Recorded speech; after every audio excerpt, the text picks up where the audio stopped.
करते हैं कि देखो 84 लाख प्रकार के जीव परमात्मा ने बनाए हैं। वो 84 लाख जीव जो हैं अपने कर्मानुसार प्रारब्ध भोगते हैं, नवीन कर्म करने का अधिकार नहीं है। केवल एक मानव ही ऐसा है, देवता भी नहीं है, वो भी पुण्य भोग के लिए स्वर्ग में जाते हैं। छीने पुण्य पुनः मृत्यु लोके विशंति। जब उनका पुण्य छीन हो जाता है तो मृत्यु लोक में ही आना पड़ता है उनको भी। और देवता जो है भक्ति नहीं कर सकते क्योंकि वो भोगों में इतने अधिक लिपायमान हो जाते हैं। और जो असुर हैं तमोगुनी प्रकृति के, वो पापों में इतने रम जाते हैं कि वो सत्कर्म नहीं कर सकते, भक्ति नहीं कर सकते। केवल एक मानव ही ऐसा है। मानव सत्कर्म कर सकता है अगर परमात्मा ने हमको विवेक दिया है, बुद्धि दी है।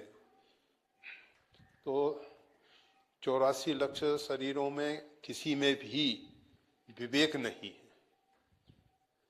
ये जितनी भी वनस्पतियां हैं, जितने भी अंडज, स्वेदज, सपिंड जायमान होने वाले जीव, पिंडज, जरायु जिनको कहा जाता है, तो इस प्रकार के सभी जीवों में केवल एक मानव ऐसा है जिसको भगवान ने विवेक दिया है।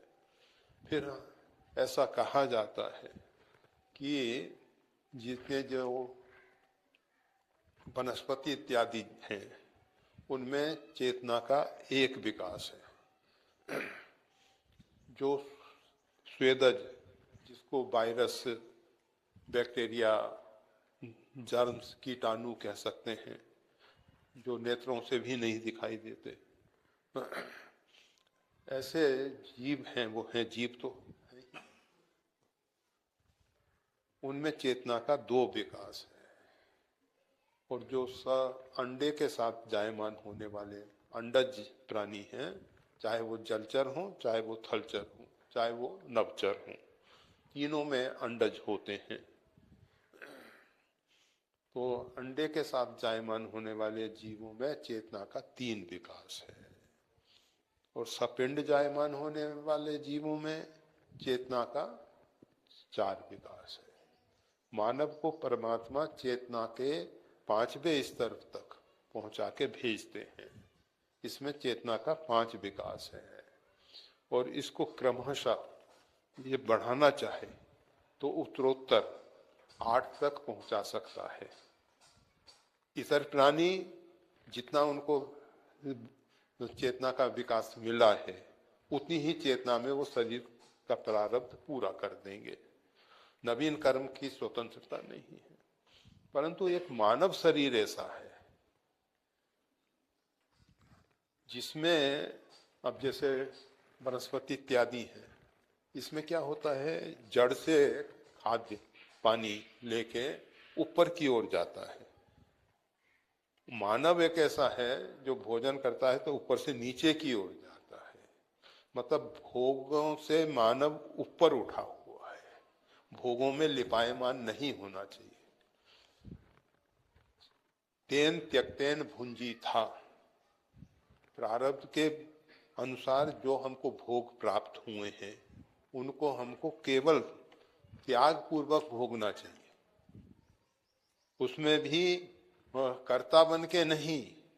दूसरी बात यह है कि परमात्मा ने एक व्यवस्था दी है और वैसे आजकल के शासन ने भी व्यवस्था कानून के अनुसार दे रखी है। किसी को अगर दंड दिया जाता है तो दंड, अपना दंड किसी दूसरे को नहीं दे सकता। परंतु अगर किसी को पुरस्कृत किया जाता है, पुरस्कार दिया जाता है, तो वो अपना पुरस्कार दूसरों को दे सकता है। इसी प्रकार से हमने अगर जो दुष्कृत किए हैं तो उसका दंड तो हमको ही भोगना पड़ेगा।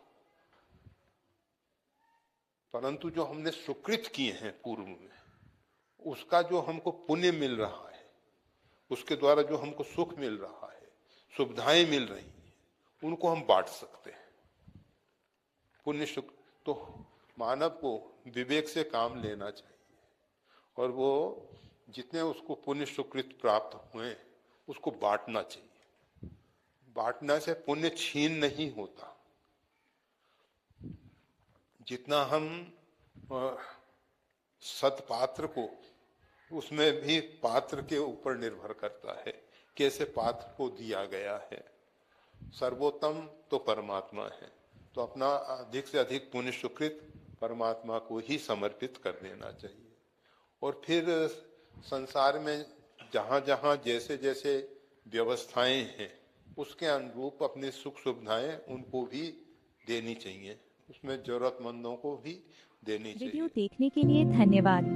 श्री गुरुदेव की वाणी का और ज्यादा लाभ लेने के लिए कृपया हमारे चैनल को लाइक और सब्सक्राइब करना ना भूलें। चैनल का लिंक डिस्क्रिप्शन बॉक्स में उपलब्ध है। जय श्री राम।